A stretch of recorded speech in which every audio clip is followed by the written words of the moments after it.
أستغفر الله ربي من كل ذنب وأتوب إليه. لا حول ولا قوة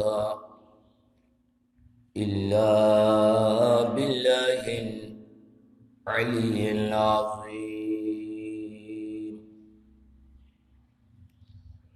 الحمد لله رب العالمين، والعاقبة للمتقين.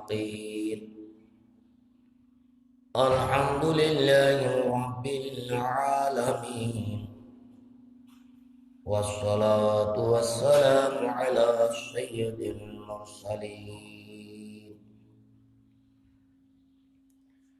وعلى آله وأصحابه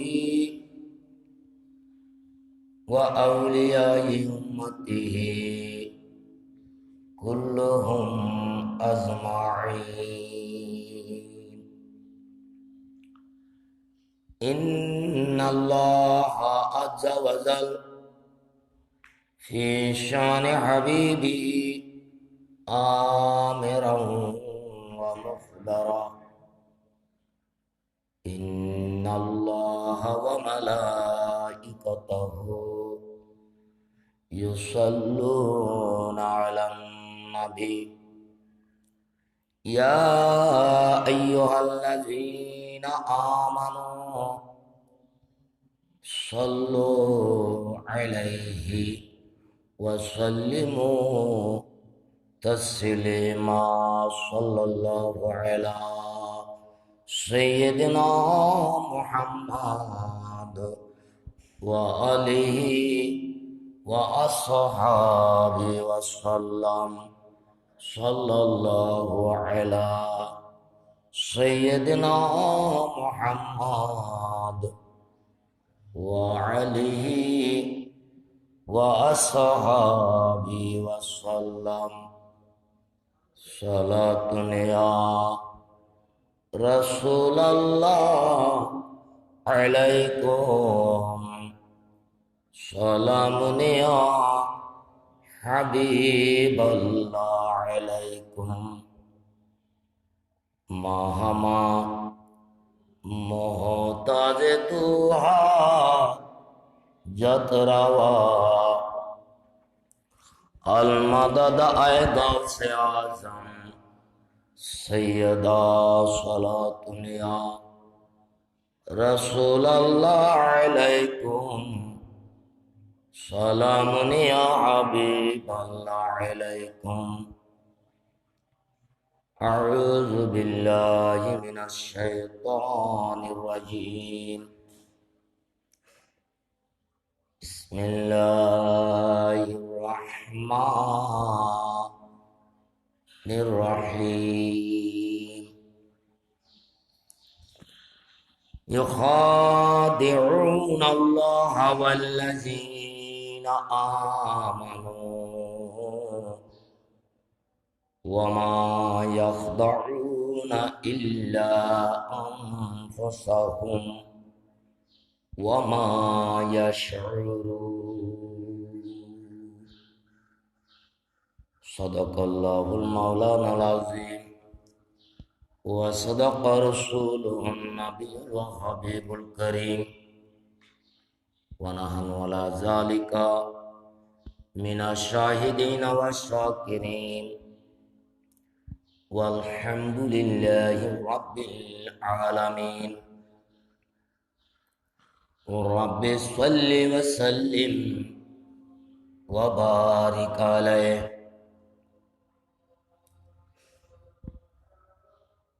सुप्रिय हमार प्रकृत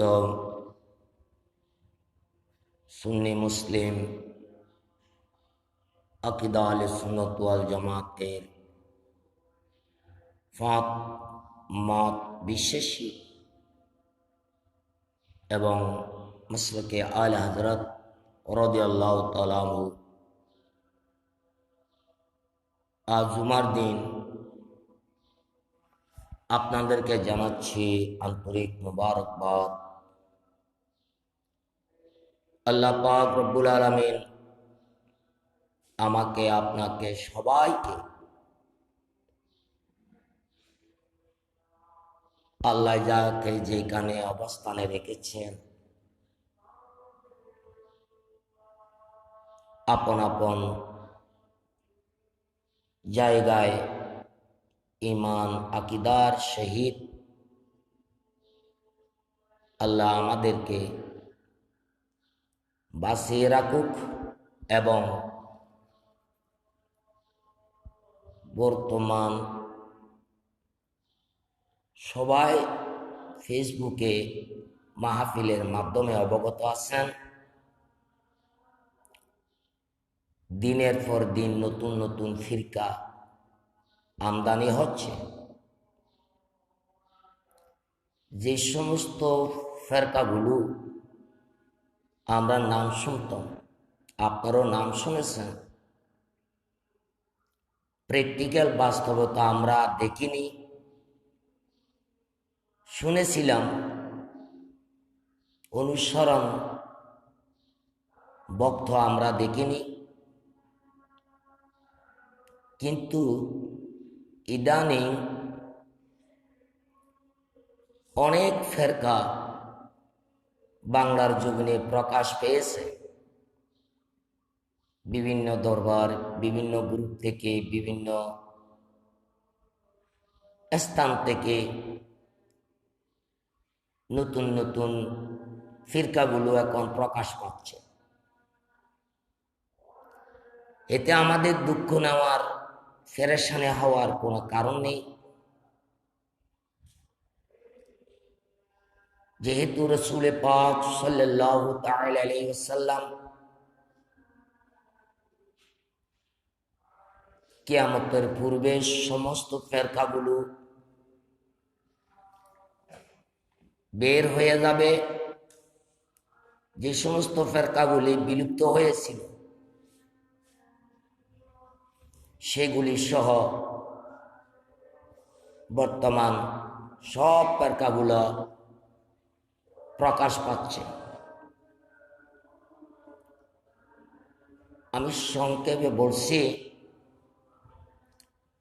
ইদানিং যে আপনারা শুনেছেন শিয়া এবং সুন্নি,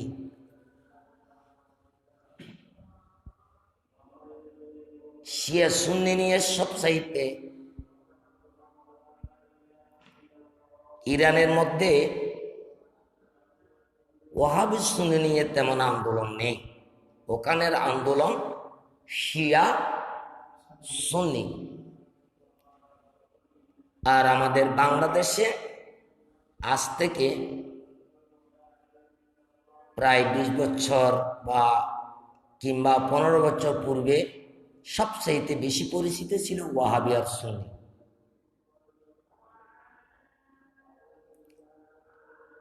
এখন কিন্তু আর বাংলাদেশে ওয়াহাবি আর সুন্নি আন্দোলন নয়, অনেক ধরনের আন্দোলন, অনেক ধরনের নতুন নতুন ফিরকা বাংলাদেশে এখন বর্তমান বিভিন্ন স্থান থেকে ঘোষণা দিচ্ছে আমরা এই দলের, আমরা এই গ্রুপের। আসলে এইসব ফেরকাগুলি প্রকাশ পাওয়ার পিছনে কোনো না কোনো রহস্য আল্লাহ পাক রব্বুল আলামিন রেখেছেন। রহস্য হলো এই, হাতে গোনা যা মুষ্টিময় মুমিন থাকবে তাদেরকে অত্যন্ত খাঁটি করে, ঈমানকে মজবুত করে আল্লাহ জান্নাতের অধিকারী বানানোর জন্য। আলহামদুলিল্লাহ,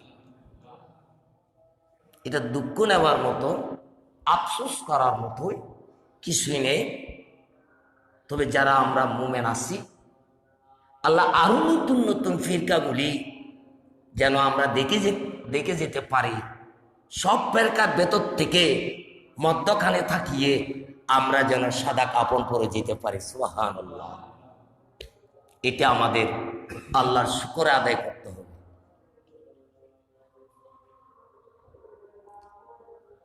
আজকে আপনারা ফেসবুকের মধ্যে দেখতে পাচ্ছেন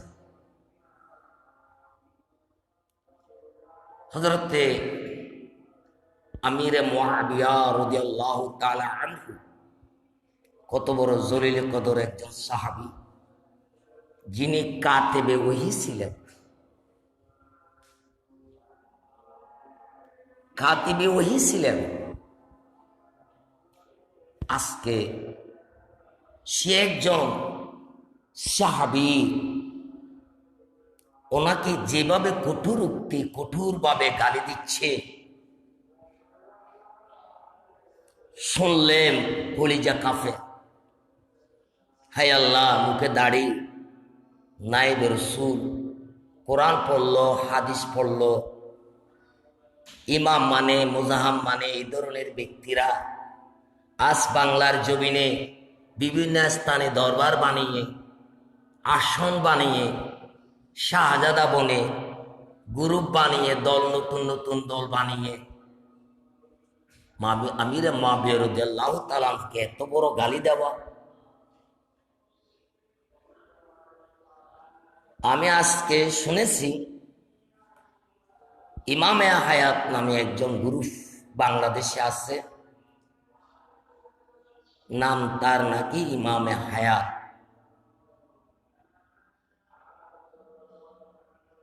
তাদের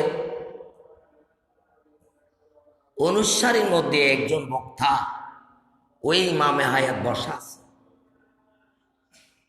ওই বক্তা ইমামে আবু হানিফা আমিরে মুআবিয়া রাদিয়াল্লাহু তাআলা আনহুকে গালি দিচ্ছেন। কিভাবে? এটা আমার মুখ দিয়ে বললে মনে হয় শোভা পাবে না, কলিজায় কাঁপে, ভয় লাগে, তবু বলতে হচ্ছে। আমিরে মুআবিয়া রাদিয়াল্লাহু তাআলা আনহুর মতোই নাকি নাউজুবিল্লাহ খারাপ লোক। আর বাকিগুলো আমি বলতে আমার লজ্জা লাগে, বিশ্বের মধ্যে নেই নাউজুবিল্লাহ। আমি সেই প্রশ্নের উত্তরে বলবো, আমি বলবো আমরা আকীদা আহলে সুন্নাত ওয়াল জামাতের উত্তর হলো যেবার যারা ইমামে হায়াতের গোষ্ঠীরা আমিরে মুআবিয়া রাদিয়াল্লাহু তাআলা আনহুকে যারা গালি দেয়, দুর্নাম রটায়, তারা সকলে জাহান্নামী কুত্তাদের মধ্যে তারা এক দলের কুত্তা, তারা জাহান্নামের অধিকারী, জাহান্নামবাসী। এতে কোনো সন্দেহের কোনো ক্ষেত্র, কোনো অবকাশ নেই। সুস্পষ্ট কাফের, কাফের, কাফের। আমি কি এমনি বলবো? মোটেও না। একটা দলিল দেব। ইমামে হায়াত, তোমার আব্বা কত বড় জ্ঞানী, যিনি সুন্নি জগতের জন্য, সুন্নিয়তের জন্য কত কষ্ট, ঘটনা কি শ্রম দিয়েছে, এটা আমি মুখে ভাষায় বলার আমার শোভা পায় না। সেই ঘরে, সে পরিবারের থেকে এমন কঠোর কাফের তৈরি হওয়া, এটা আশ্চর্য। তাই আমি বাংলাদেশের যারা শিয়াপন্থীরা আছেন, কিন্তু আলোচনা তো অনেক। আমিরে মুআবিয়া রাদিয়াল্লাহু তাআলা আনহুকে যারা গালি দেয় মন্দভাবে, তাদেরকে দৃষ্টি আকর্ষণ করবে। আমরা জানি হযরতে আল্লামা রুমি রাহমাতুল্লাহ আলাইহি, যিনি সুফি জগতের একজন সম্রাট, যার মসনবী শরীফের শেরগুলার অর্থ বোঝার জন্য স্বাভাবিক কোন মোল্লা আলেমেরা বোঝা সম্ভব, অধিক জ্ঞানের অধিকারী হতো। অধিক জ্ঞানের অধিকারী না হয়ে ওই মসনবী শরীফের শেরগুলার অর্থ করতে গেলে অনেক সময় কুফরি এসে যাবে। তাই সাধারণ মানুষ মসনবী শরীফের উর্জ হিসেবে পড়তে গেলে হয়তো কুফরি হয়ে যাবে, এটা বোঝা সম্ভব নয়। আরেকজন সেই মতো কবির প্রয়োজন হবে। সুবহানাল্লাহ।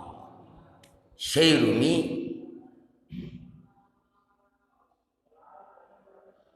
তিনিও আমার আমিরে মুআবিয়া রাদিয়াল্লাহু তাআলা আনহু এত সুন্দর তারিফ আর প্রশংসা করে গেলেন। ওরে বাংলার শিয়ারা, রুমি সাহেবের 32টি দাঁত ওনার মুখের ভিতরে, ওনার এক দাঁতের এলম আছে এমন কোন মোল্লা আছে? বক বক করলে বক্তা হয় না, কিন্তু আমরা ধরে নিতে হবে তাদের কপালে নাই জান্নাত। চামড়ার নিচে কপালে উল্টাইয়া দেখলে তার যদি লিখা দেখা যেত সে যে তারা যে জাহান্নামের কুত্তা, তাদের নসিবে লেখা আছে। তারপরে আসো খাজা আয়াস, ওনার কিতাব নসিমুর রিয়াস, কিতাবুশ শাফা নসিমুর রিয়াস। যাকে আমি তুমি কি, তুমি আর আমি না, আমি আর তুমি না, বিশ্বের সকল গুণীরা শ্রদ্ধা করতে হবে ওনাকে। ওনার সাথে তর্ক হয়েছিল আমিরে মুআবিয়া নিয়ে। শিয়ারা দীর্ঘদিন যাবৎ তর্ক করার পর পালিয়ে যেতে বাধ্য হয়েছে। কোরআন শরীফ, হাদিস শরীফ, এজমা কিয়াস ভিত্তিক যখন আমিরে মুআবিয়া রাদিয়াল্লাহু তাআলার শান বর্ণনা হচ্ছে, ওই শিয়ার গোষ্ঠীরা আলেম বাইতের মহব্বত দেখাইয়ে যারা আমিরে মুআবিয়াকে গালি দিত তারা পলাইয়ে যেতে বাধ্য হয়েছে। পরিশেষে স্পষ্ট লিখে দিলেন, ওয়ামান ইয়াকুনু ইউতঈনু ফি মুআবিয়াতা ফাযালিকা মিন কালাবিল হাবিয়া। সুবহানাল্লাহ। যেইবার যারা হযরতে আমিরে মুআবিয়া রাদিয়াল্লাহু তাআলা শানে গোস্তাকি করবে, ঘৃণা করবে, গালি দেবে, তোমরা তো জাহান্নামের কুত্তা আমরা দেখেছি, মোটেও দেখি নাই। আল্লাহ আমাদেরকে নাও দেখো, কারণ আমরা তো জাহান্নামের সদস্য না, আমরা তো জান্নাতি মানুষ। সুবহানাল্লাহ। আমরা কেন কুত্তা দেখবো? তবে পৃথিবীর মধ্যে তো কুত্তা দেখতে পাচ্ছি। ওই সমস্ত ব্যক্তিরা জাহান্নামী অসংখ্য কুকুর থেকে তারাও কুত্তা। আমার সুন্নি ভাইয়েরা, আর ঘুমিয়ে থাকবেন না। ওই গোষ্ঠীরা ইরানের টাকা দিয়ে, তৈল বিক্রির টাকা দিয়ে বাংলার জমিনে প্রতিটা জায়গায় জায়গায় টাকার বিনিময়ে আলেমদেরকে খিনিয়ে লোক সামলাতে না পেরে গাড়ি বাড়ি দিয়ে, নারী সহ দিয়ে তারা হাজার হাজার লক্ষ লক্ষ সুন্নি জনতাকে পথভ্রষ্ট করে দিচ্ছে নাউজুবিল্লাহ আলেমদের মাধ্যমে। বাংলা শিক্ষিত কোন ডক্টর, কোন ডাক্তার, কোন ইঞ্জিনিয়ার, কোন প্রফেসর, কোন দানবীর, কোন শেখের মাধ্যমে ইসলাম ক্ষতি করতে পারবে না। ক্ষতি করবে কারা? আলেমের মাধ্যমে। যেহেতু আমরা আলেমদেরকে শ্রদ্ধা করি, আলেমে যাই বলে তাই আমরা মেনে নিই, তাদের পিছনে আমরা নমাজ পড়ি, মরলে আমাদের জানাজা পড়বে, তাই তো তারা আমাদের শ্রদ্ধার পাত্র। ওরাও জানে টাকা দেখালে, বিল্ডিং দেখাইলে তারা ফিরে আসবে, তারপর যখন আমাদের গোলাম হয়ে যাবে আমরা সাজবো মুনিব, ওরা হবে গোলাম। আমরা যাই আদেশ করব তাই তারা বলবে নাউজুবিল্লাহ। আর যাদের অন্তরে পৃথিবীর লোভ নাই, লালসা নাই, হোসাইনি কাফেলা, তারা 27 জমিনের লোভ লালসা দেখালেও তাদেরকে ইমানের জায়গা থেকে 1 পরিমাণ এদিক ওদিক করতে পারবে না। সুবহানাল্লাহ। কারণ আমরা একেবারে নবীর গোলামে হয়ে গেছি। সুবহানাল্লাহ। আমাদের কেনার আর কারো সুযোগ আমরা তো জানি 27 জমি আমাকে তোমাকে যদি কেউ মালিকানা করে দিল, এর পরেও তো আপনার মৃত্যু হবে। 1000 বছর আপনার হায়াত দিয়ে গেল, তারপর তো 1000 বছর শেষ হয়ে গেলে তারপরও তো আপনার আমার মৃত্যু হবে। এরপরেও তো ইসরাফিলের সিঙ্গার ফুকে তুলার মতো উড়ে যাবে, কিন্তু আমার জান্নাত তো উড়ে যাবে না। সুবহান। সেই রকম আলেম সৃষ্টি হতে হবে। এখনকার আলেমের মধ্যে দুনিয়ার লোভ ঢুকে গেছে বিদায় ওই সমস্ত লোভে মোল্লাদেরকে কিনে টাকা দিয়ে, দম দিয়ে, বাড়ি দিয়ে, পয়সা দিয়ে, নারী দিয়ে আর ইসলামের ক্ষয়ক্ষতি করতেছে। নাউজুবিল্লাহ। সেই দালাল, সেই বদমাশ ইমাম আহমেদের গোষ্ঠীরা সুস্পষ্ট কাফের, জাহান্নামের কুত্তা। শুধু কি তাই না, ইমামে হায়াত শুধু না, বিভিন্ন দরবারের শাহজাদারকে ইরানি টাকা দিয়ে গোলাম বানিয়ে ফেলেছে। নাউজুবিল্লাহ। তাই তো তারা সাহস পেয়েছে আমিরে মুআবিয়া রাদিয়াল্লাহু তাআলা আনহুকে কঠোর ভাবে গালি দিচ্ছে। নাউজুবিল্লাহ। আপনারা কি জানেন না, বেশি দূরে নয়, মুজিবুল বশর মেজবান্ডারি, নজিবুল বশর নয়, যিনি এমপি ইনি না, মুজিবুল বশর। ওদের স্লোগান ছিল কি, এই দেশের সুন্নিয়তকে, ওদের ভাষ্য আমার ভাষ্য না, আমার কথা না, ওনাদের কথা, সুন্নিয়তের ফ্যাক্টরি, সুন্নিয়তের প্রসারের কেন্দ্র মোরখেস মেজবান্ডার বলেছিল। কিন্তু আজ সেই আওলাদ থেকে কেমন সাহস পেল আমিরে মুআবিয়া রাদিয়াল্লাহু তাআলা আনহুকে যে গালি দিয়েছে, তো বেশি দূরে নয়। নাউজুবিল্লাহ। সে আওলাদ রাসূল হতে পারে যতক্ষণ না পর্যন্ত কলমা পড়বে না, আবার তওবা করবে না, যদি মরে যায় সেও জাহান্নামের কুত্তা। আওলাদে ওলি হলে জান্নাতে যাবে এমন কোন ডকুমেন্ট নেই। যদি বলি কেমন কথা, আরে বাবা, কোথায় নবীর স্থান আর কোথায় অলির স্থান? অলিরা জীবনভর সাঁতারিলেও তো অলির মর্যাদা নবীর তপ্পায় যেতে পারবে না। অলি হতে হয় শ্রম করে, কষ্ট করে, রিয়াজত করে। নবী হওয়ার জন্য রিয়াজত করতো না, এটা অগ্রিম আগে ভাগে নির্বাচিত করে পাঠায়। সুবহান। ইলেকশনের মাধ্যমে নবী হয় না, সমর্থকের মাধ্যমে নবী হয় না, আল্লাহর প্রেরিত গুণে গুণান্বিত করে, শিক্ষায় শিক্ষিত করে গোটা মানব জাতিকে যাই যাই কিছু জরুরত প্রয়োজন সব কিছু দিয়ে পরিপূর্ণ করে আল্লাহ পৃথিবীতে পাঠান। সুবহান। আর ওলি হতে হয় কষ্টের মাধ্যমে, রিয়াজতের মাধ্যমে। তাই দেখেন ইতিহাস, হযরতে নূহ আলাইহিস সালাম কত বড় সানি আদম, সানির দ্বিতীয় আদম, মানব জাতির পিতা আদম আলাইহিস সালাম। আবার আদম নূহ আলাইহিস সালাম থেকেও আবার শুরু হলো। 82 জন লোক ছিল, আর লোক ছিল না জমিনে, সবগুলা প্রাণীর মধ্যে তলিয়ে গিয়েছিল, একজনও বাঁচে ছিল না। কয়জন ব্যতীত? 80 কিংবা 82 জন ব্যতীত। সেখান থেকে আবার মানুষ বাড়তে শুরু করলেন। কিন্তু এত বড় একজন জলিলে খোদার নবী, ওনার ছেলে হামসাম থাম খানা, 6 ছেলের মধ্যে একজন ছেলে কাফের, নাম তার খানা। এই ঘটনাটি পূর্বে কেন ঘটালেন আল্লাহ দেখাইলেন কেন? ওরে মানুষ, অলির বংশ হলে অলির আলাপ অলি হবে এমন কোন দলিল পৃথিবীতে নয়, বরং সে অলির বংশ থেকে দাজ্জাল বের হবে। এই হলো জ্বলন্ত প্রমাণ।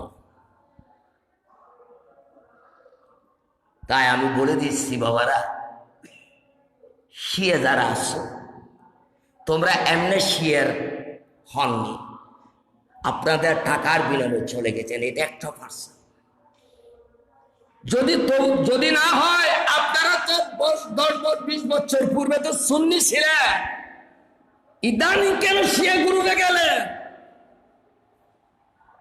সংক্ষিপ্ত কথা, আকিদা আহলে সুন্নাত ওয়াল জামাত মতে, কোরআন মতে, হাদিস মতে, ইজমা কিয়াস ভিত্তিক শিয়ারা সুস্পষ্ট কাফের।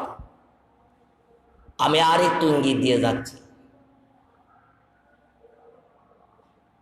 শিয়ারা অতি মোহব্বত করে কাকে? আলীকে। আমরা বলি আলীকে মোহব্বত না করলে কিন্তু ইমান হবে না, এটা আমাদের ইমান। আরে বাবা, বর্তমানে শিয়ার মোল্লারা তোমাদের কয় পয়সার এলাম আছে? তোমারও কি আছে, আমারও কি আছে? তোমরা যাই জানো, এলাম তোমাদের বেশি, তোমাদের এলেমের কাছে আমি কিচ্ছু না। তবে ইমামে আযম আবু হানিফা রাহমাতুল্লাহ আলাইহির সময় খালি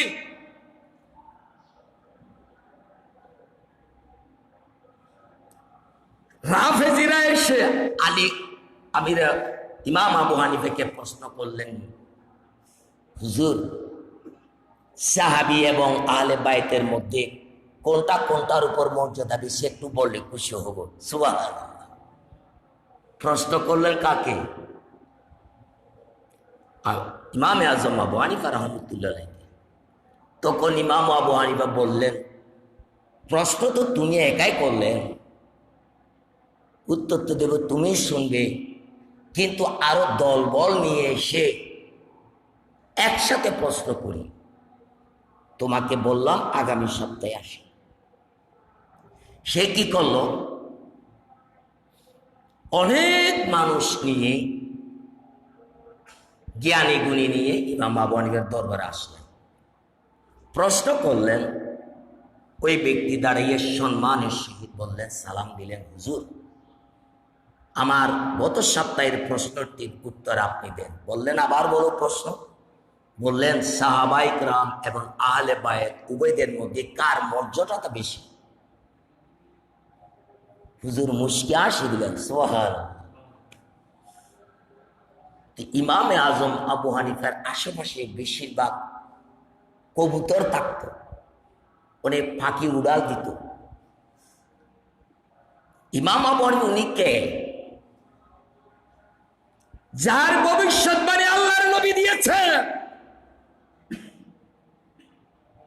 যিনি মায়ের পেটে থাকতে খানায় কাবাস করেছিলেন, যিনি স্রষ্টাকে খ্বাবে চোখে দেখেছিলেন। সুবহানাল্লাহ।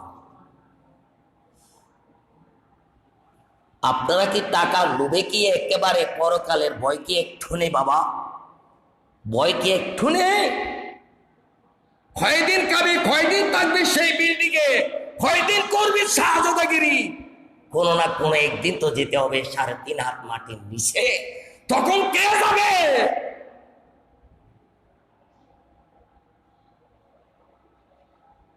ইমাম আবু হানিফা বললেন, কই বাবারা, পাখি উড়াল দেওয়ার জন্য কয়টা পাখা লাগবে? তারা তখন ভাবতে শুরু করলো, একজন আরেকজনের দিকে দেখে, কই 2টা পাখা, মাঝখানে একটা বড়ি, ওই 2টা পাখা, এরোপ্লেন, ঠিক আছে নাকি? কয় ধরে নেওয়া হোক, একটা পাখা ভেঙে দিলেন, পাখিটা কি জায়গা থেকে অন্য কোথাও একটু যেতে পারবে? হয় না তো, বাঁচবে না, মরে যাবে। কই মরে যাবে কেমনে? কই তার খাদ্য জোগাড় করতে পারবে না। সুবহানাল্লাহ। ধরে নেওয়া হোক একটা পাখির 2টা দানা, একটা যদি ভেঙে যায়, অপর একটা দানা দিয়ে সেই জীবন যাপন করা তার অক্ষম, মৃত্যু ছাড়া তার কোনো উপায়। আল্লাহর নবুয়তে আল্লাহ কুদরতে 2টা পাখা দিয়েছে। সুবহানাল্লাহ। কয়টা পাখা? একটা হলো সাহাবায়ে কেরাম, অপরটি হলো আহলে বায়াত। সুবহানাল্লাহ। আপনি কোন ডানাকে বাদ দিবেন বলেন না? ইমাম আবু হানিফা যখন কথাটা বলল, তারা সব চুপ হয়ে গেল। ইমাম আবু হানিফা বলেন, না, তোমাকে এখানে ছাড়বো না, আরেকটা বলি, তোমার বড়ি দিয়ে বলবো। বললেন, তোমার চক্ষু কয়টা? ওই দুইটা, একটা ডান চোখ আর একটা বাম চোখ। তোমার চক্ষু কোনটা বেশি তোমার সবচেয়ে দামি? সবাই বলো। তখন একজন আরেকজনের দিকে তাকায়। দুইটা চক্ষু না? আপনার আমার দুইটা চক্ষু না? কোন চোখটা সবচাইতে ভালো দামি কোনটা বলবেন? আর কোন চোখে বেশি দেখেন? উত্তর নাই। আরে বাবা, দুটোটা চোখ তোমার, যদি ডান পাশে হোক আরটা বাম পাশে হোক, তবু দুটোটাই তো সমান দেখতেছে। কোনটাকে কোনটার উপর মর্যাদা দেবেন সেটা তুমি উত্তর দাও। তোমার উত্তর যেটা, আমার উত্তর এটা, সেটা। সুবহান। তারপরে আসলেন নাকের দুইটা ছিদ্র দিয়ে। ওই ডান পাশেরটা দিয়ে বেশি বাতাস হাতর করে, নাকের ডান পাশেরটা, বাম পাশেরটা। ওই হুজুর দুটোটাই তো সমান। তো তুমি সাহাবায়ে কেরাম আর আহলে বায়াত উভয়টা নিয়ে যে বিতর্ক করতেছ, এটা তো তুমি তোমার কবর নষ্ট করতেছ, তুমি তো বেয়াদবি করতেছ। সুবহান। তারপরে বলে দিলেন, একটু নিচে আসেন তো, বুকের ভিতরে যান, উপরে আছে 16টি দাঁত নিচের ফালিতে। আচ্ছা বলো তো, কোন ফালির দাঁতগুলো তোমার দামি? হুজুর, উপরে আর নিচে তো সবটা একই সমান দামি। সুবহানাল্লাহ।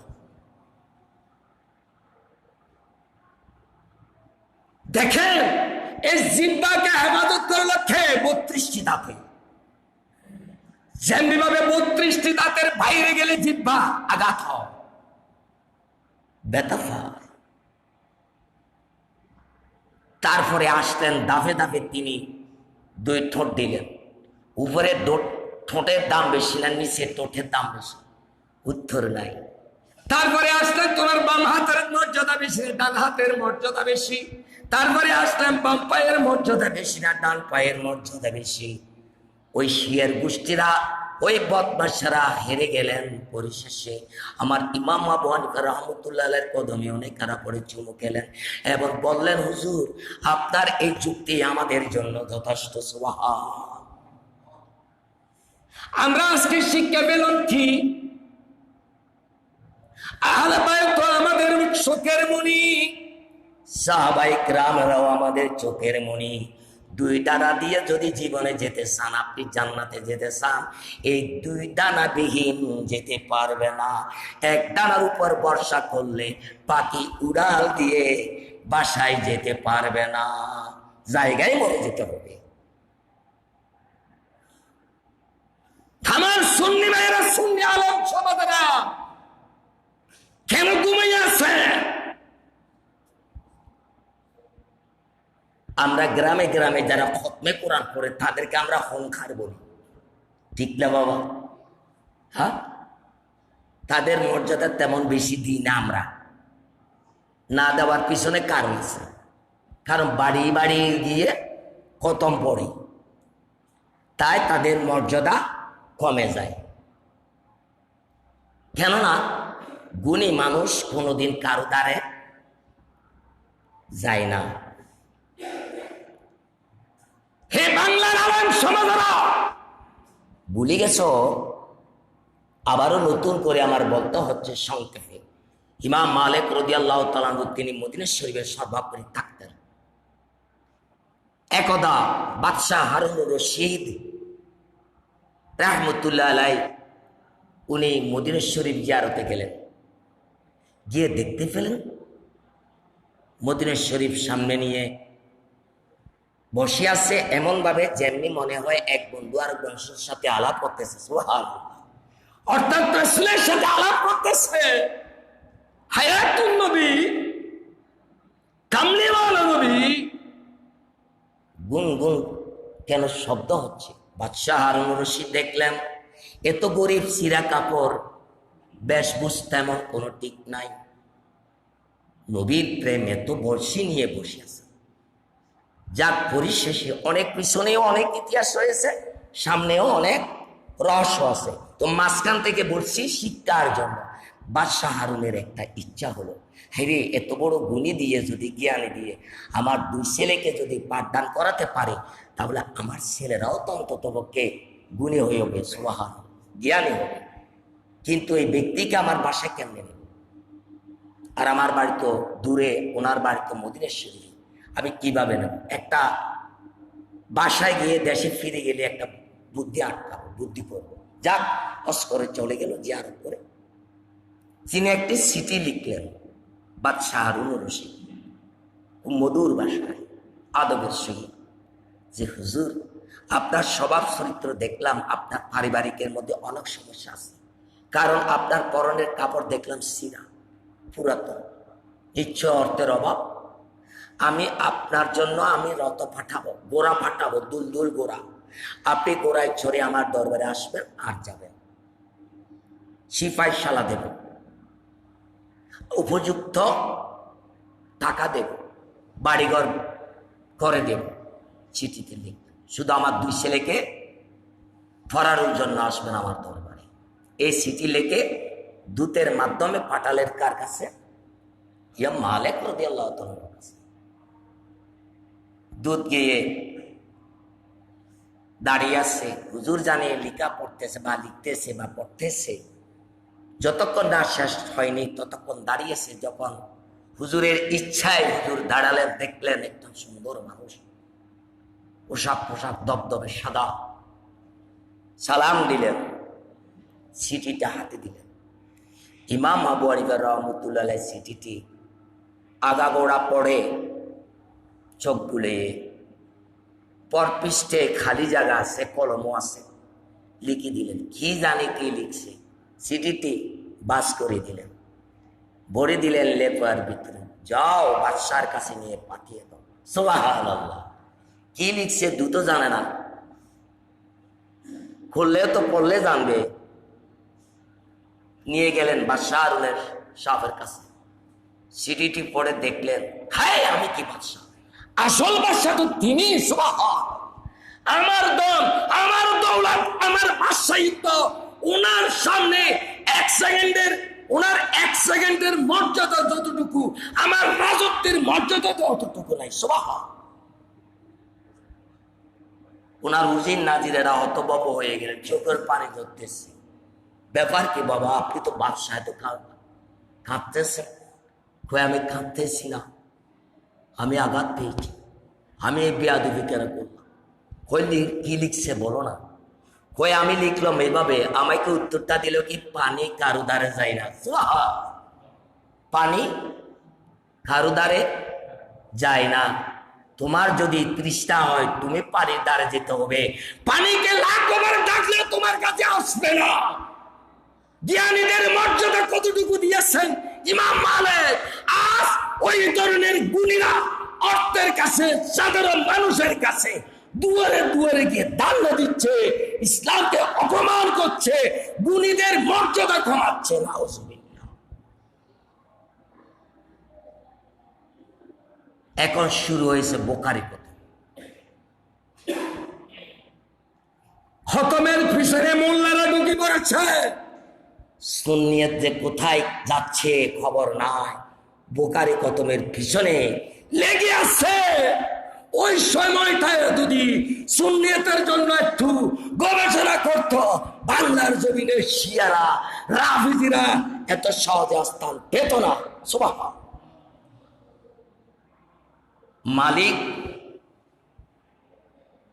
মালিকের অবস্থা বুঝে সরে গাঁটটি বাঁধে। মালিকদেরকে খতমে বোখারির পিছনে, খতমে কোরআনের পিছনে লাগাই দিছে। মালিকারা সোরের একত্রিত করতে সুযোগ হয়েছে, বিভিন্ন দরবারে শিয়ার আড্ডা হয়ে গেছে। নাউজুবিল্লাহ। তবে আমি মনে করি পিছনে যা ভুল করেছি, বলে তা এখন হলেও চোখ মেলে একবার দেখা দরকার। আমি বিশেষ করে বাংলার পরিচ্ছেদে তারা থেকে শুরু করে প্রত্যেকটা ডিস্ট্রিক্টে, প্রত্যেকটা আকারের ঘর, সুন্নি উলামায়ে কেরামগণ কেঁপে উঠে। নতুবা সাধারণ মানুষেরা আপনাদের বিরুদ্ধে আমরা কিয়ামতের মাঠে অভিযোগ দেব, আল্লাহ আমরা শিয়ামনে করি নাই, আমাদেরকে দিয়ে গেছে, কিন্তু এটা তো এত মারাত্মক, উলামায়ে কেরামরা আমাদেরকে বলে নাই, আমরা আপনাদের বিরুদ্ধে অভিযোগ দেব। পরিশেষে আমি বলে যাচ্ছি কি, সুস্পষ্ট সন্দেহ ছাড়া শিয়ারা সুস্পষ্ট কাফের। আর শিক্ষিত মানুষ, গ্রাম অঞ্চলের সাধারণ মানুষ, কিছু কিছু দরবারের শাহজাদারা বলে আমিরা মাবিয়া রাদিয়াল্লাহু তাআলা আনহুকে আলীর বিরুদ্ধে জিহাদ করেছিলেন। তার রহস্য তোমাদেরকে না বলে, আলীর বিরুদ্ধে যিনি বলে সে কি ভালো মানুষ না খারাপ মানুষ? তখন সবাই তো উত্তর দেবে যে খারাপ মানুষ। নাউজুবিল্লাহ, ঠিক না? তখন তারা কতগুলো মিথ্যা বানাওতি কিচ্ছা কাহিনী বলে, যখন বলবে আপনি বলবেন আমিরে মাবিয়াকে গালি দিতে। নাউজুবিল্লাহ, ওরা এমনি বলে নাই, টাকা আল্লাহ বাংলার সকল সুন্নি মুসলমান উলামায়ে কেরাম সহ সবাইকে একটু সজাগ থাকার তৌফিক দান করুন। আল্লাহ আমাদেরকে হেদায়েত করুন। এই গেল আমার পর্ব আজকে। আরেকটা বিষয়, আমার কোরআন শরীফ যেটি পবিত্র কালাম, আমাদের কোরআন শরীফে কত পারা? 30 পারা। কতটা আয়াত, কতটা সূরা, কতটা রুকু, কতটা বর্ণ, সবগুলো পৃথিবীর মধ্যে লিপিবদ্ধ আছে কি নাই? আছে কি নাই? আর লক্ষ লক্ষ হাফেজও এখন পৃথিবীতে আছে কি নাই? লক্ষ লক্ষ হাফেজের সিনার ভিতরে কোরআন শরীফ হেফাজত আছে কি নাই? কিন্তু মনে রেখো, অচিরে অচিরে কাছে সন্নিকট 1400 বছর পূর্বের থেকে এই পর্যন্ত যে কোরআন শরীফ লক্ষ লক্ষ কোটি কোটি হাফেজ হয়ে চলে গেল, আসবে। এবং প্রত্যেক ঘরে ঘরে যে কোরআন শরীফ আপনার আমার ঘরে আছে, হয়তো কিছু দূরে নয়, ইদানিং ডিগলার দেবে সেই কোরআন মূল কিতাব নয়, আসল কিতাব অমুক রাষ্ট্র থেকে এসেছে বলবে। নাউজুবিল্লাহ, এই কিতাব আসল হয়ে গেছে, আসল কিতাব এসে গেছে বলবে। বেশি দূরে নয়, জানি না কোন কান থেকে চিল্লা, কোন কান থেকে এই আওয়াজের ধ্বনি আসে, আল্লাহ রাসূল ভালো জানে। কিন্তু আমি ভবিষ্যৎ দিয়ে যাচ্ছি, কোন না কোন স্থান থেকে, কোন না কোন দেশ থেকে, কোন না কোন রাজ্য থেকে এই হুঙ্কার দিয়ে উঠবে যে কোরআন শরীফ তোমরা 1400 বছর পূর্বের থেকে যে কোরআন তেলাওয়াত করছো, ভুল করে গেছো, সেটা আসল কোরআন নয়। আসল কোরআন যেটি লুকিয়ে ফেলেছিল এটা নকল, ঠিক। তাই আসলটি এবার বের হয়ে গেছে, যেটা মলালের হাতের লিখা দিয়ে। নাউজুবিল্লাহ,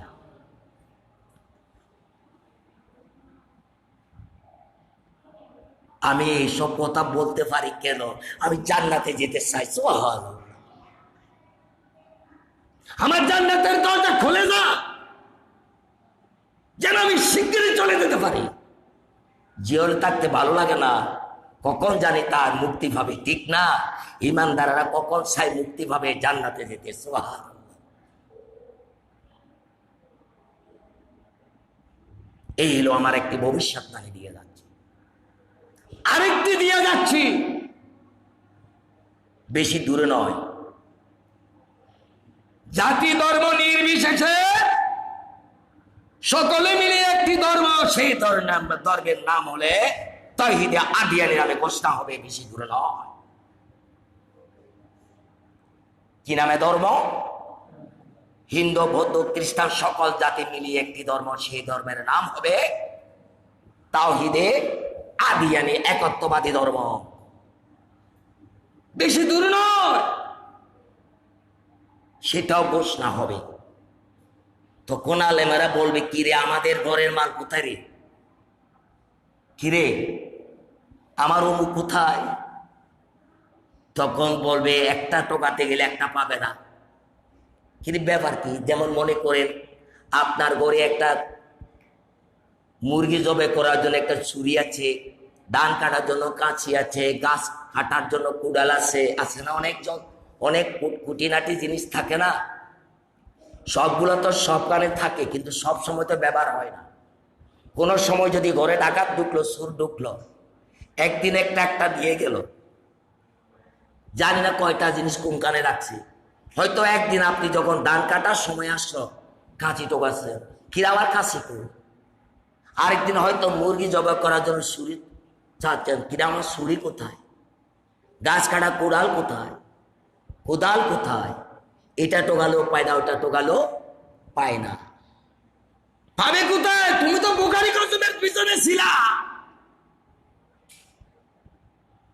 তুমি তো দ্বিমুখী ভাব পোষণ করেছিলা, ভালো মন্দ কিছু বলো নাই, হ্যাকমত করেছো, বলেছো সাধারণ মানুষকে, বলেছো তুমি হ্যাকমত। সময় কি আসছে? সময় বেশি না, তখন টোকাতে গেলে পাবে না। চোর ঢুকে ডাকাতি করে নিয়ে যাচ্ছে, ঘরের মাল ঘরের ভিতরে চোর ঢুকে গেছে। যখন তারা সবল হবে, চোরেরা হুঙ্কার দেবে, মালিকেরা দাঁড়াতে পারবি না। সেই দায় খারাপ আলেম সমাজেরা অতি শীঘ্রই তাড়াতাড়ি যেখানে আছে হক্কানি ওলামায়ে বৈঠক করুন, জায়গা জায়গা থেকে খবর নিন, বিভিন্ন মাদার ছেক দেন, বিভিন্ন দরবারে ছেক দেন, যে দরবারগুলোকে পূর্বের আলেম এখনের আলেমরা ছাঙ্গা করেছো তোমরা, আপনাদের অবদান, কিন্তু সেই মাজারকে আপনারাই করছেন ছাঙ্গা, প্রসার তোমাদের অবদান, কিন্তু এখন তোমাদের আদর্শ নেই, ঢুকে গেছে শিয়েদের বাগা, তোমাদের বানানো বিছানোকে শিয়ের মোল্লারা এসে ঘুমাচ্ছে। আল্লাহ পাক আমাদেরকে সবাইকে একটুখানি চোখ খুলে চোখ মেলে দেখার তৌফিক দান করুন।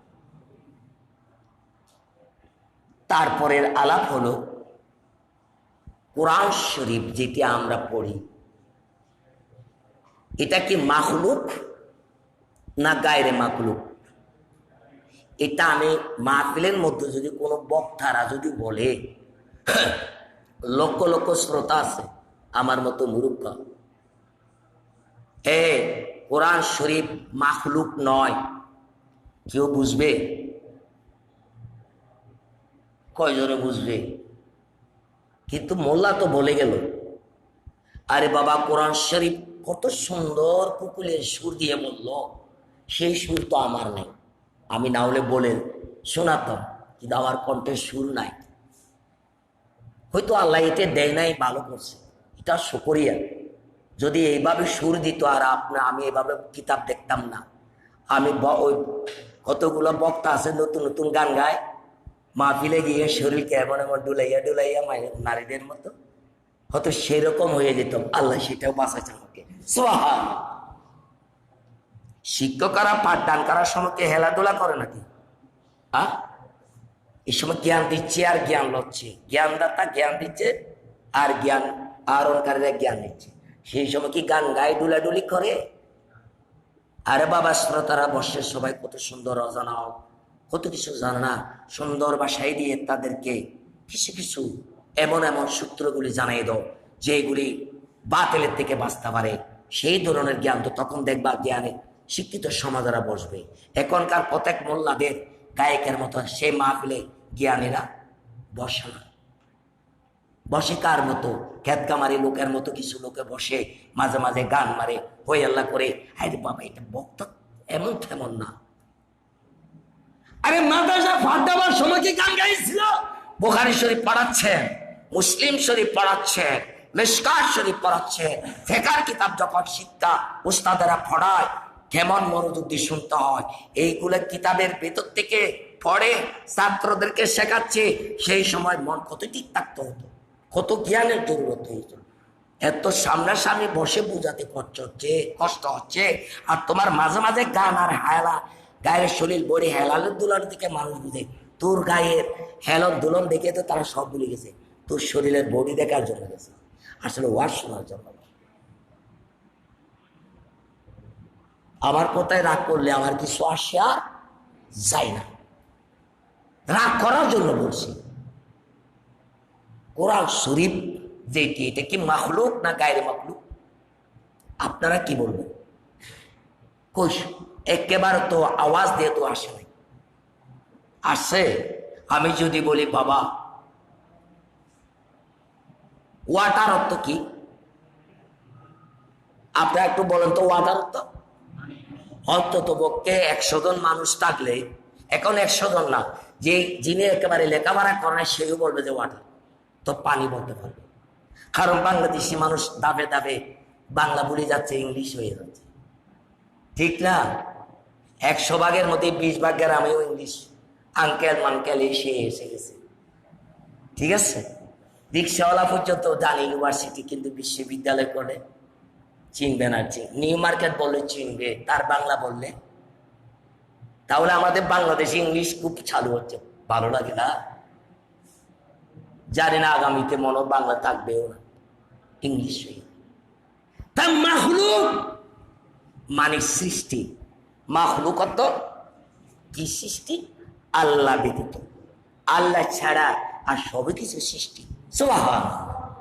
এটা স্পষ্ট হয়ে গেল তো না? বুঝতে পারছেন তো বাবা? কি আল্লাহ ছাড়া আর পরে সবগুলা সৃষ্টি। এই সৃষ্টির নাম হলো মাখলুক। আর গায়ের মাখলুক মানে, গায়ের মানে না, মাখলুক মানে সৃষ্টি। সৃষ্টির ওপারে যা আছে এটা হলো গায়ের মাখলুক, অর্থাৎ আল্লাহ। সুবহানাল্লাহ। আল্লাহ সৃষ্টির ভেতরে নেই, আল্লাহ গায়ের মাখলুক। কোরআন শরীফও গায়ের মাখলুক, কোরআন শরীফ গায়ের মাখলুক। হয়তো অনেকেরা বলবে, হে বেড়া মনে হয় নিজের থেকে বলি। আচ্ছা আমার বানায়, আমি যদি নিজের থেকে বানিয়ে বলি আমার লাভটা কি? আমি কি ইরানি টাকা পাচ্ছি নাকি? সৌদির ডলার আমার কাছে আসছে নাকি? না দুবাই। এমন কোন মায়ের সন্তান কি আমার কাছে টাকা পাঠাতে পারবে?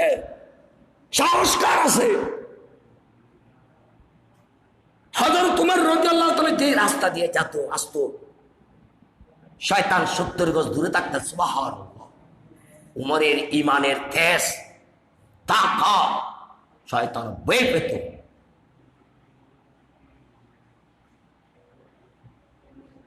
তেমনি ভাবে আমার দ্বারেও দুনিয়ার কোন টাকা পয়সা আসতে পারে না, অসম্ভব। আমি তালাবদ্ধ করে দিয়েছি।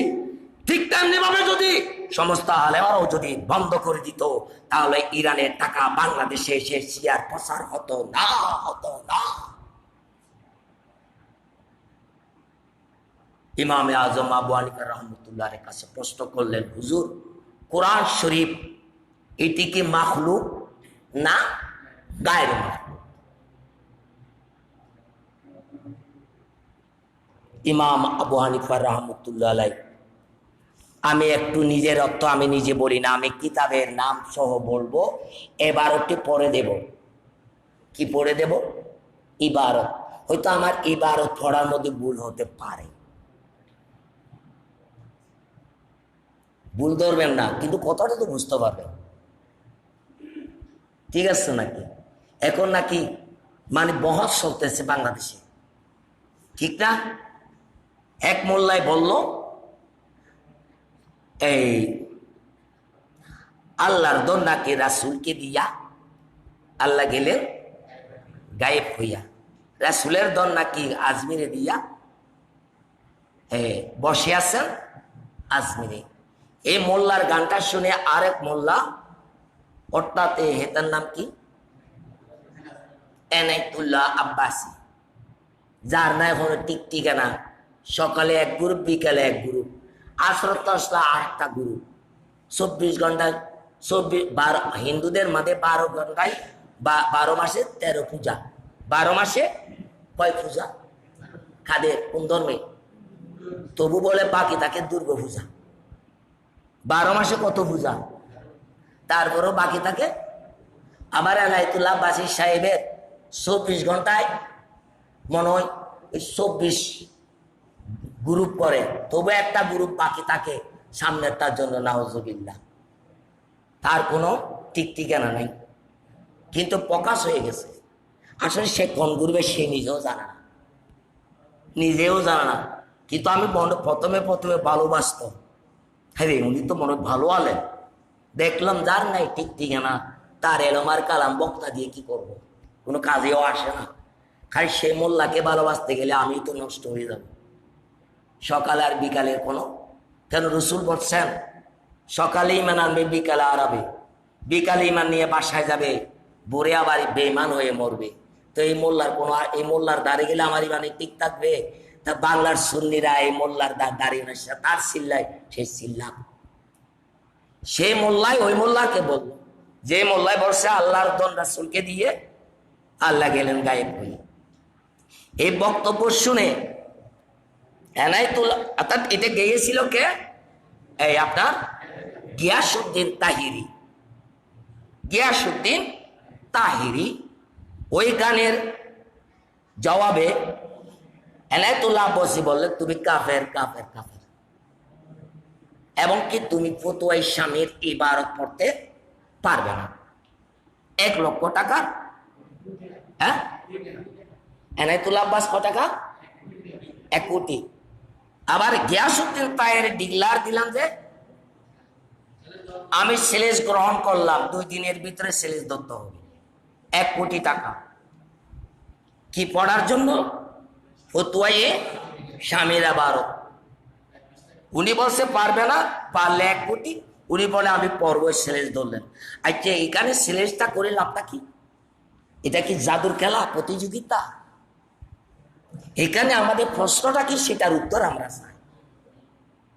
আল্লাহর দন, খেয়াল করবেন, আল্লাহর দন রসুলকে দিয়ে, কাকে দিয়ে? দিয়ে যখন বলছি আসতে হবে না, না আসতে হবে না, দিয়ে আল্লাহ আবার গেলেন। এটা কিভাবে বুঝলেন? আবুল খায়ের ব্যক্তি টাকা দিয়ে তিনি চলে গেলেন। চলে যখন গেলেন, যখন আসলেন তখন দৃশ্যমান হলো না, দৃশ্যমান হলো না, হাজির হলো না। যখন আড়াল হয়ে গেল চকুর ওপারে, তখন এটা কি? গায়ে মানে কি? আড়াল হয়ে গেল। যখন আসছিল তখন দৃশ্যমান, যখন দিয়ে চলে গেল তখন অদৃশ্যমান। এটাকে বলে গায়েব।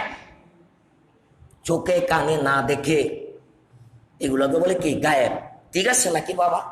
হ্যাঁ,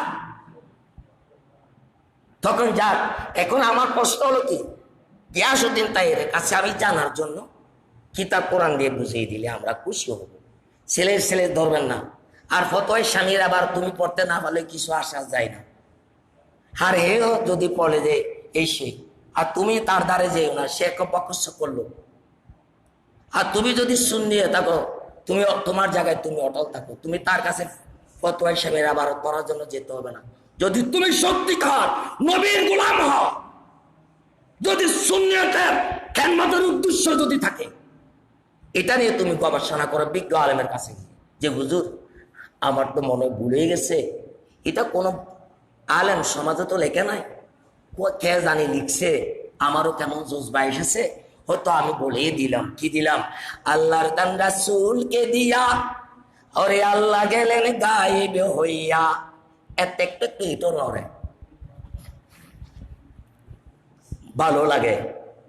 আল্লাহর দান রাসূলকে দিয়া, ওরে আল্লাহ গেলেন গায়েব হইয়া, রাসূলের দান খাজা পাইয়া বসে আছেন আজমিরে।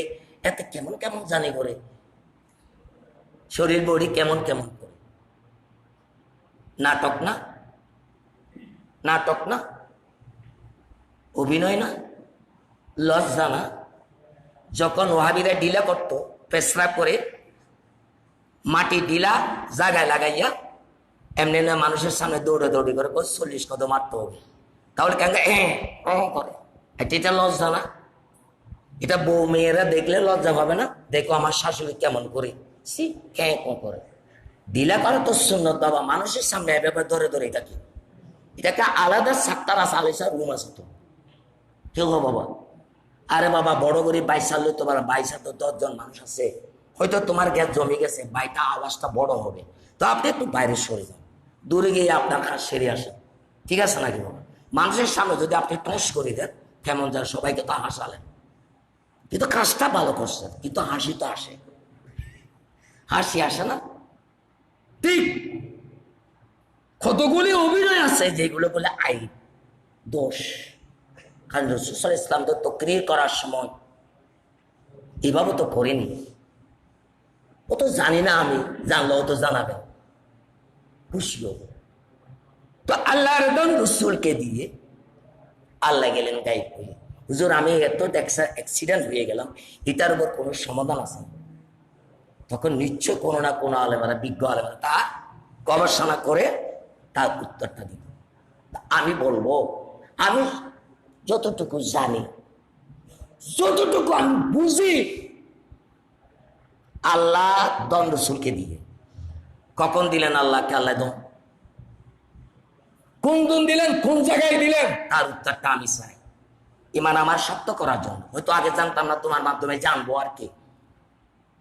হ্যাঁ, ঠিক আছে নাকি? কোন জায়গায় বসে দিলেন, কোন জায়গায় আসছেন, কি মাকলুকের মধ্যে এসে দিলেন না গায়ের মকলুকের আগে দিলেন? উত্তরটা এসে যাবে। আর যেটি বলছেন সামনের পরে, এগুলো আমি বলি না, তা আমার দরকারও নেই। কিন্তু আল্লাহ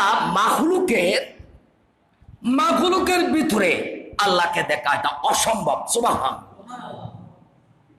পৃথিবীর কেউ বলতে পারবি না আল্লাহর কোরআন মাখলুক নয়। যেহেতু আল্লাহর কোরআন মাখলুক নয়, সেখানে আল্লাহ মাখলুকের প্রশ্নই আসে না। দলিল শোনা, আমি পড়িনি, সুপ্রসিদ্ধ কিতাব শরে মোল্লা সাদেক আলা উজদা।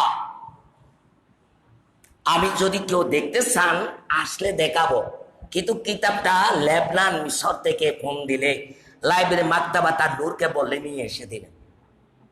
ঠিক আছে। ইমামে আজম আবু হানিফা রহমতুল্লাহ, ওনার ছাত্র নাম কি? ইমাম আবু ইউসুফ শাহ রহমতুল্লাহ। যেমন উস্তাদ তেমন সাগরিদ। ইমাম আবু ইউসুফ শাহ রহমতুল্লাহ বললেন, হুজুর আপনার সাথে আমার কিছু আলাপ আছে। বললেন কি? খেফি যায় নাই। আর যারা জ্ঞানী মানুষ প্রশ্ন বলে খেফি যায় না, নরম হয়ে যায়। সুবহানাল্লাহ। শর্মিদা গাছের মতো হাত দিলে বন্ধ হয়ে যায়, কখন জানি সে মুখ পাতা খুলে কেউ দেখে না। জ্ঞানীদেরকে প্রশ্ন করলে লজ্জা থাকে। উত্তর যদি সামনাসামনি দিতেও যদি না পারি, চেষ্টা করব পরে। হঠাৎ করে হুট করে উত্তর দেওয়ার সব প্রশ্নের উত্তর দেওয়াও উচিত না। যেটা ভালো জানা আছে সেটা বলে দেব। হ্যাঁ, আমি টাগাইয়া কোরআনে দেখলাম পেলাম না আমার ক্ষুদ্র জ্ঞান দিয়ে, কিন্তু ভালো ডুবুরিত রয়েছে সাগরের তল দেশে। কি আমরা, আপনি আর আমি যেতে পারবো নাকি? আমার আপনার পুকুরের নদীর তলে যেতে পারে না, সাগরের তলে যাবো পারবে, কিন্তু যেতে পারবে না খারাপ ডুবুরিরা। তো আমাদের তো ডুবুরি আছে, তার মানে কি বড় বড় আকাবের আছে, তাদের কাছে যাবো। হুজুর আমাকে এইভাবে প্রশ্নটা আটকা ফেললো, আটকা নেই জানার জন্য। এখন আমি কি করি জানবো? হয়তো ওরা আমাকে বাতলাই দিবে, এই কিতাবে আছে, এইভাবে আছে। এটা আমি সব জানি। হাত নাড়িয়া ঘরা, শরীর নাড়ি, বডি নাড়ি, আমি সব আছে ইশারা। এটা তো ইবলিশের পরিচয়। কিসের পরিচয় বাবা? বলে না, ইবলিশের পরিচয়। ইমাম আবু ইউসুফ শাহ রহমতুল্লাহ বললেন, হুজুর কোরআন শরীফকে মাখলুক না গায়ের মাখলুক? কিন্তু ইমাম আবু ইউসুফ শাহ গেলেন কিসের পক্ষে? মাখলুকের পক্ষে। কিন্তু মোনাজারার মধ্যে কে কোন ধরনের হাদিস দিলেন, কোরআন দিলেন, সেটা আমি বলতে গেলে তো সময় লাগবে না। তবে এবার জিতলো কে হারলো কে, এটাই উত্তর দেব। ঠিক আছে নাকি? উত্তর সাংগন। হ্যাঁ, ঘটনা তো বলা সম্ভব না। তো এখানে ক্বালান নাবিয়্যু সাল্লাল্লাহু আলাইহি ওয়াসাল্লাম আল কোরআনু কালাম। কোরআন হলেন আল্লাহর কালাম, কোরআন হলেন আল্লাহর কুদরতের বাণী, কোন মানুষের বাণী নয়। ঠিক আছে নাকি বাবা? মানুষের বাণী নাকি? না, আল্লাহ। তখন বললেন, ওয়ামান ক্বালা ইন্নাহু মাখলুকুন। আপনারাও তো একটু পড়লে মনে হয় ফেরেশতারা সাক্ষী থাকবে। বলেন, ওয়ামান ক্বালা ইন্নাহু মাখলুকুন ফাহুয়া কাফির। একটু জোরে বলতে চাই, দেখি সুবহানাল্লাহ। বাণী কার? রাসূলের বাণী। যিনি কোরআন শরীফকে মখলুক বলবে, আল্লাহ রাসূল বলে দিলেন সে কাফের। সুবহানাল্লাহ, সুবহানাল্লাহ। আসুন বিল্লাহি আজিম ওয়ালা মা রুবিয়া আন্নাহু কদ তালাল বাহসু ওয়াল মুনাজারাতু বাইনাল ইমামিল আযম। কি চলতেছে? ছাত্র আর ওস্তাদের সাথে বহস, আলোচনা, তর্ক বিতর্ক। বাইনাল ইমাম আবু ইউসুফ, কার সাথে?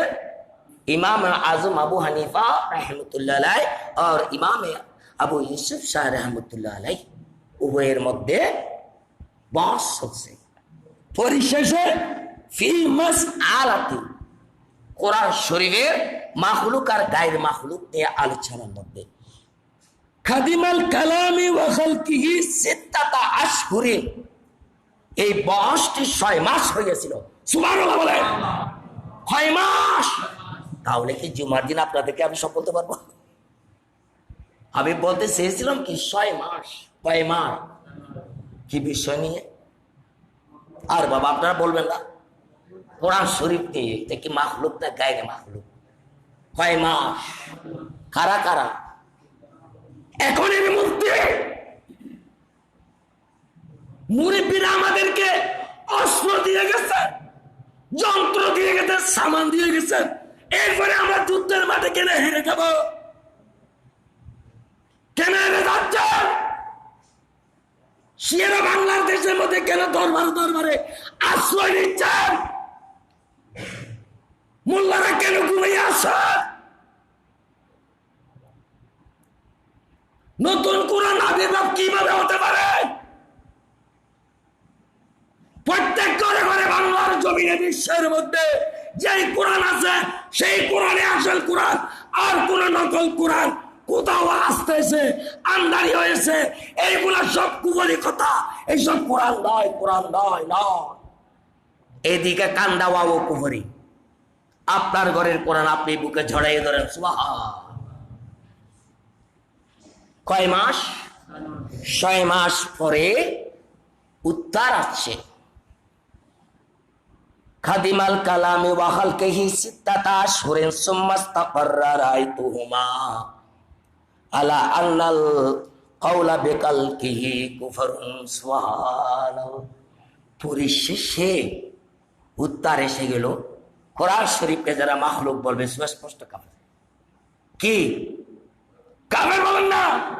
তাহলে কোরআনকে যদি মাখলুক বললে যদি কাফের হয়, আল্লাহকে আনা যাবে মাখলুকের ভিতরে? আনা যাবে? তবে ইমাম আবু ইউসুফ শাহ কোরআন দিয়ে, হাদিস দিয়ে, যুক্তি দিয়ে আল্লাহকে, কোরআনকে মাখলুক বানানোর জন্য চেষ্টা করছেন। একটা প্রশ্ন করলে ইমাম আনবে, তার প্রশ্নের জবাব 10টাই বলতো, 10টাই বলে তিনি 100টা জবাব দিতেন। সুবহানাল্লাহ। সেই জবাবগুলির প্রশ্ন উত্তরের কিতাবটি আমি নগণ্য অদমের কাছে রয়েছে 7 খণ্ড। জোর বলে সুবহানাল্লাহ। আমাকে কে আটকাবে?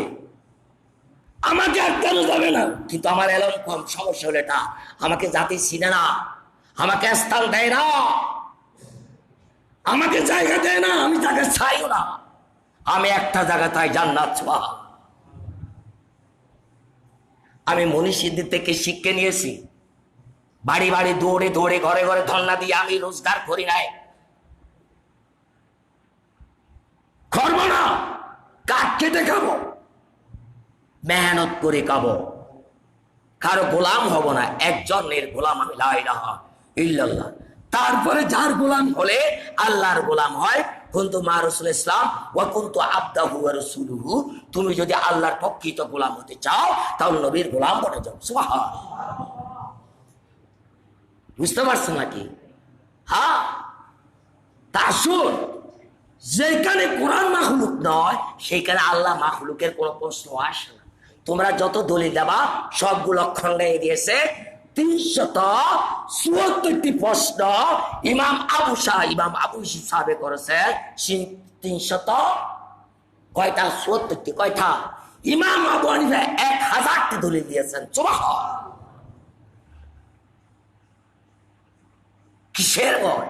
আমার বাবারা, আমাদের মুরব্বীরা আমাদেরকে মন ভরে দলিল দিয়ে গেছে, আমাদের কিসের ভয়? আবার লা খাউফুন আলাইহিম ওয়ালা হুম ইয়াহজানুন। আবার শেষে এবার হলো আল্লাহর দণ্ডাসুলকে নিয়ে। দিলেন কি মাখলুকে দিলেন না গায়ের মাখলুক? তার উত্তর কোরআনে যাব। এ কোরআন, জি স্যার বলো তো। বললেন আমার রাসূল সাল্লাল্লাহু আলাইহি সৃষ্টির সূচনা কাকে দিয়ে আরম্ভ করলেন? কোরআনে তার জবাব দিবে সুবহানাল্লাহ। হুয়াল্লাহু ওয়াল আখিরু ওয়াজ যাহিরু ওয়াল বাতিনু ওয়া হুয়া বিকুল্লি শাইইন আলিম। জোরে বলেন সুবহানাল্লাহ, জোরে বলেন সুবহানাল্লাহ। কি বললেন? কোন সূরাতে বলে দিই একটু। সূরা হাদিদের মধ্যে পারা 27 পারা 1 নম্বর রূপ। হুয়াল আব্বাল, হুয়াল আব্বালু, তিনি আদি, তিনি আদি, তিনি প্রথম। ওয়াল আখিরু, তিনি শেষ। ওয়াজ জাহিরু, তিনি প্রকাশ্য। ওয়াল বাতিনু, তিনি গুপ্ত। ওয়া হুয়া, আবার তিনি বিকুল্লি শাইইন, আইয়ি শাইইন আলিম, জাননে ওয়ালা হ্যায়। সুবহানাল্লাহ। আমার দিকে দিল মারবেন না বাবা, আমি আমার দিকে দেখেন না, আমার বৌরি আমার জাত বংশ মোটেই ঠিক নেই তোমাদের বেলায়। মাদারের জন্য নবুয়তের মধ্যে ঢুকবেন আব্দুল্লাহ মুহাদ্দিস দেহলভী রাহমাতুল্লাহ আলাইহি প্রথমে এই কোরআন শরীফের আয়াত দিয়ে শুরু করছেন সুবহানাল্লাহ। হুয়াল আব্বুল, মানে আল্লাহ প্রথম আছেন নাকি? আল্লাহ তো কোনো প্রথম আছেন। আমাদের মতো কতগুলো খাট মোল্লারা ইমান হারাই ফেলেবে বিদায় আব্দুল্লাহ মুহাদ্দিস দেহলভী রাহমাতুল্লাহ আলাইহি আগে তার ফয়সালা দিয়েছেন সুবহানাল্লাহ। উনি ধারণা করছেন আমার পরে কিছু মোল্লা আসবে, কোরআন শরীফের হুয়া দিয়া আল্লাহ প্রথম বলে ফেলবে, যখন বলবে কুফরি হয়ে যাবে। এই জন্য আব্দুল হক মুহাদ্দিস দেহলভী রাহমাতুল্লাহ আমাদেরকে সংশোধন করে দিয়ে দিয়েছেন সুবহানাল্লাহ। হুয়াল আব্বুল, মানে যদি কেউ আল্লাহ প্রথম, কিন্তু আমাদের আকীদা আল্লাহর আউয়াল প্রথম কিছু নেই সুবহানাল্লাহ। আল্লাহর জন্ম তারিখ আছে নাকি? আসেনি। আল্লাহর জন্ম আসেনি, তারিখ আসেনি। হুয়াল আব্বাল, কেমন সমাধান? হুয়াল আব্বাল, তিনি সর্বপ্রথম। মুহাম্মদ রাসূলুল্লাহ সাল্লাল্লাহু আলাইহি ওয়াসাল্লাম। হ্যাঁ, কোরআন শরীফের আয়াত, তুমি তো হুয়াল আব্বাল বলছেন, এটা রাসূল সাল্লাল্লাহু আলাইহি ওয়াসাল্লাম কোনো কিছু বলছে কিনা দেখি। ইয়া রাসূলুল্লাহ, সর্বপ্রথম কে? হয় আমি সর্বপ্রথম। সুবহানাল্লাহ। আব্বালু মা খালাকাল্লাহু নূরি। সুবহানাল্লাহ বলবেন না? কোরআনে বললা আল্লাহর কথা নয় রাসূল, হাদিসে বলে আমি প্রথমই ছিলাম, আমাকে দিয়ে সূচনা। সুবহানাল্লাহ। ইয়া রাসূলুল্লাহ, আপনি কি ওই সময় আল্লাহ আপনাকে জ্ঞান শিখেছেন? ধন দৌলত জ্ঞান বিদ্যা অল মাকলুকাতের মধ্যে যাই যাই জরুরত, যাই যাই প্রয়োজন উম্মতের জন্য, সৃষ্টির জন্য, সব কিছু তখনই আল্লাহর হাবিবকে দিয়েছিলেন। সুবহানাল্লাহ। হে কোরআন, তুমি উত্তর দাও। আর রহমানু আল্লামাল কুরআন খলাকাল ইনসান আল্লামাহুল বায়ান। জোরে বলেন সুবহানাল্লাহ। কখন শিখালো রে? কখন? হায় রে সুবহান। আসলো আর গেল, কথাটার ভাষ্য কি বুঝাই দিলে তো ভালো হতো। রাগ করে লাভ কি, চ্যালেঞ্জের লাভ কি? আমি তো চ্যালেঞ্জ করতে পারবো না। পারবো কেউ যদি আমাকে বুঝাই দে ভালো করে, ওস্তাদ মানবো, পারলে আমার সুযোগ হলে একবেলা পান্তা ভাত খাওয়াতে পারবো। তার সে অধিক আমি পুঁতি আর চ্যালেঞ্জ এটা করি না। এটা জুয়া খেলা না, ইসলাম তো আর জুয়া খেলা না, ঠিক আছে নাকি? হ্যাঁ, এটা কি বলি খেলা, গরুর খেলা? মানুষকে উত্তেজিত করতেছ। আমি দামি মানুষ, 1 কোটি টাকা চ্যালেঞ্জ করেছি। আবার সাধারণ মানুষ বলবে আমাদের হুজুর এমন বক্তা 1 কোটি টাকার চ্যালেঞ্জ করছে, আরো ফিস বাড়ে যাবে। ফিস বাড়ার জন্য আগে যদি 70 হয়, এখন 80, তারপরে দিবে দাম ফালাই দিবে ফাঁসতে। বেশি দূরে না। বাইরের আজ থেকে শিক্ষিত বাইরের আজকে আমরা হারাচ্ছি। কতগুলি বক্তার গান বাজনার অভিনয়ের কারণে আমরা শিক্ষিত সমাজকে হারাই ফেলছি। রং তামাশা দিয়ে করতেছে। তোদেরকে এই শিক্ষা কে দিল? আদব মানুষকে শিখাও। কঠিন অবস্থার মধ্যে মানুষকে একটু সুপথ দেখাও। অন্তত পক্ষে কিছু অংশ হলো জান্নাতি মানুষ হয়ে থাক। সুবহানাল্লাহ। তার রসুল তো প্রথমেই ছিলেন। কোরআন কখন শিখলেন? আল্লাহ কোথায় আসলেন? আল্লাহ স্থান কাল পাত্র সবকিছু থেকে ঊর্ধ্ব। সুবহানাল্লাহ। আমার আল্লাহ হযরতে কোনো এক সময় বললো, একটা শের আছে ভাবে, আমি জানি না, সমস্যা হলো এটাই। कौन देता है देने को मोह चाहिए, देने वाला है चाचा हमारा नबी सबसे आउला, हमारा नबी सबसे बाला। তো রসুল বলেন আমি ওই সময় ছিলাম, বাপ আদমকেও তৈরি করিনি। কুন্তু নবিয়াও ওয়া আদামু বাইনাল মাই, আমি ওই সময় নবী ছিলাম। মাটি ছিল না, জল ছিল না, লা শামসুন ওয়ালা কামরুন ওয়ালা সামাউন ওয়ালা আরদুন ওয়ালা তাহাতুন ওয়ালা আরশুন ওয়ালা এক আই শাইয়ে কিছুই ছিল না। তখন আমি নবী মুহাম্মদ ছিলাম। সুবহানাল্লাহ।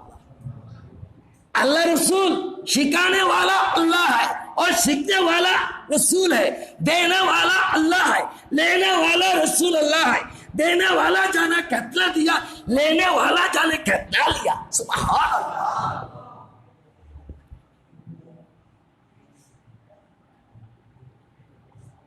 अल्लाह पाक सकल सुन्नी मुसलमानদেরকে শিক্ষিত সমাজরা সবাই সজাগ থাকবেন। কতগুলি নাটকে বক্তা দেখে আপনারা পলায়ে যাবেন না, ওইগুলো আমাদের সুন্নতের আদর্শ না। আমাদের সুন্নতের আদর্শ ওইটাও না যে মাজারে ঢোল বাদ্য বাজানা, মাজার পূজা করে সিজদা করে, ঢোল বাজানা বাজায় শ্যামা করে, কাওয়ালি নামে শাহজাদাদেরকে সিজদা করে, গরিবের আড্ডা করে, নারী পুরুষের মেলা করে, রাত্রিবেলায় মাজারে মেয়ে দেখে যান। ওগুলো আমাদের সুন্নতের আদর্শ না, ওইগুলো শয়তানি অপকর্ম। 100 বছর থেকে সুন্নত পিছনে যাচ্ছে, বাংলার আলেমারা চোখ দিয়ে দেখে নয়। ঠিক না বেটি? যদি সব অপকর্ম থাকতো, বন্ধ থাকতো, বাংলার জমিনে সুন্নিদের চাঙ্গা হতে থাকতো। কোন ওয়াহাবি, মাওদুদি, খারেজি, শিয়া, মুতাজিলা, আলাদি, দাওয়াত ইসলামী সহ নতুন নতুন ধর্ম এই দেশে স্থান পেত না। মালিকেরা এখন টাকার পিছনে রয়েছে। সাবধান, তওবা করো।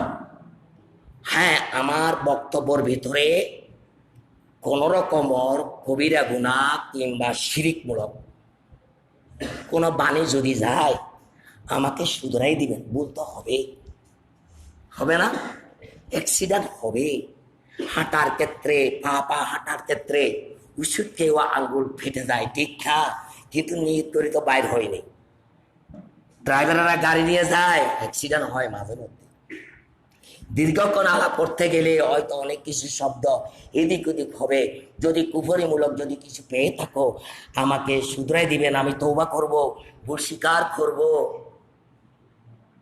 কেননা ইমাম সাহেবে যখন নমাজ পড়ে মুক্তাদির তো কিছু দায়িত্ব আছে, আছে না? যদি ভুল পড়ে মেলে লঙ্কা দেওয়ার অধিকার তো রেখেছে, আছে না? তাই এটা ইমামের দুর্বলতা না যে ইমাম সাহেব ছোট্ট একটি মাসলা বলে আমি খুতবার দিকে ফিরে আসতেছি।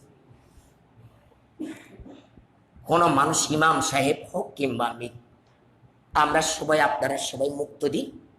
আজকে আপনারা আমাকে ইমাম বানালেন যে হুজুর আপনি নামাজ পড়িয়ে দেন, তো আমি সামনে যাব না? আচ্ছা, আপনাদের মাঝে যদি মুক্তদের ভেতরে যদি কোনো ব্যক্তি যদি বাই ছেড়ে দিল, উজু ভেঙে যাবে না থাকবে? কারো যদি বাই ছাড়ে, বাতাস যায়, হাওয়া যায়, উজু থাকবে না, না ভেঙে যাবে? কার? নিজের না সবারই? হ্যাঁ, আচ্ছা, ইমাম সাহেবে যদি বাই ছাড়ে, বাবা বলেন না, তাহলে ইমামের বাতাস আর আমার বাতাস বেশ কম আছে না? অ্যাকশন কার বেশি? দাম কারটার? আমার ইমামের বাতাসে সবার বাতাস না দিলেও তোমারও শেষ। যদি আল্লাহ মাফ করে 1 কোটি মানুষ, 1 লাখ মানুষ, কোনো কারণে অকারণে আল্লাহ মাফ করুক, একটু ফির করে একটু বাতাস গেলে উজু থাকবে? আচ্ছা, সেই ইমাম যদি শিকার না যায় লজ্জায়, তাহলে সেই ওয়াক্তের নামাজ আমাদের ধ্বংস হয়ে গেল না? হ্যাঁ, আচ্ছা, যে কোনো ইমাম সাহেব যদি, হ্যাঁ, যদি শিকার গেল, সেই ইমামে কি মর্যাদা বাড়বে না কমবে? আল্লাযীনা আমানু ওয়া কানু ইয়াত্তাকুন, যিনিও স্বীকার করলো লজ্জা পাবে বিদায় লাখো মানুষের নামাজ নষ্ট করে দিল, নিজের তো হলো হলো, সবার নামাজ নষ্ট হয়ে গেল, কিন্তু সেই মুত্তাকি নয়। আর যিনি আল্লাহর ওলি, আল্লাহর গাউস হবেন, মুত্তাকি হবেন, তারা বলে দেবেন হাত তুলে, আরেকজন পিছন থেকে ওই পদের মধ্যে অভিষ্ট করে সেই পিছনে গিয়ে উজু করে প্রয়োজনে মুক্তাদি সেজে থাকবে, নামাজ পড়াবে না। জোরে বলেন সুবহানাল্লাহ। আল্লাযীনা আমানু ওয়া কানু ইয়াত্তাকুন, আমি মুত্তাকি হয়ে মরতে চাই, আমার ভুল হলে আমাকে শুধরাই দিবেন, সমালোচনা করবেন না, বাস্তব কথা বলার প্রত্যেক আলেম সমাজকে তৌফিক দান করুন। এই বলে আজকের জুমার দিনের বক্তব্য এখানে সমাপ্তি করলাম। আসসালামু আলাইকুম ওয়া রাহমাতুল্লাহি।